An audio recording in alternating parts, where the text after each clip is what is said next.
दोस्तों, विश्व के सारे धर्मों में किसी बेगुनाह को अगर मार दिया जाए तो प्रत्येक धर्म में इसे बहुत बड़ा पाप माना गया है।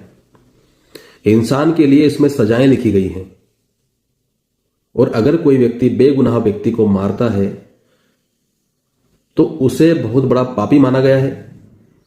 उसके लिए सजाएं धर्म की व्याख्याओं में सुनिश्चित की गई हैं और ये इसीलिए है क्योंकि बेगुनाहों को मारना पाप है।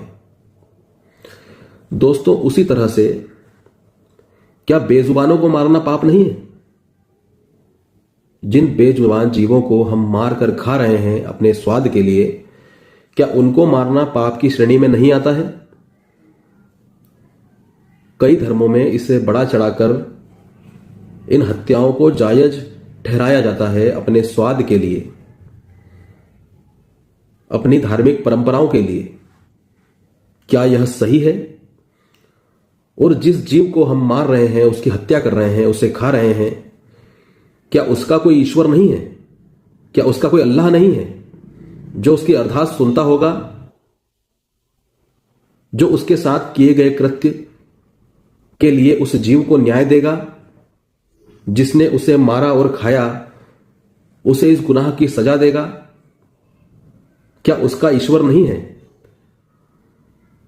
क्या उसके लिए वह शक्ति कार्य नहीं कर रही है जो पूरे विश्व को चला रही है?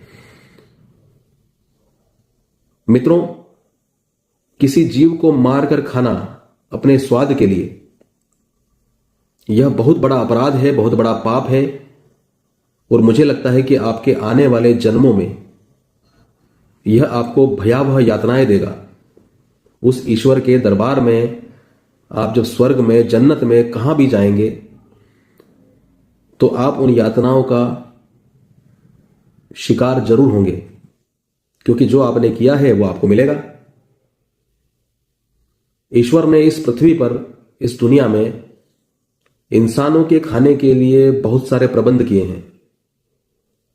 फल हैं, सब्जी है, विभिन्न प्रकार के अनाज हैं, खाने के लिए अनगिनत चीजें, और उन खाद्यान्न को उगाने के लिए आपको मिट्टी जैसी हमारी धरती मां दी है,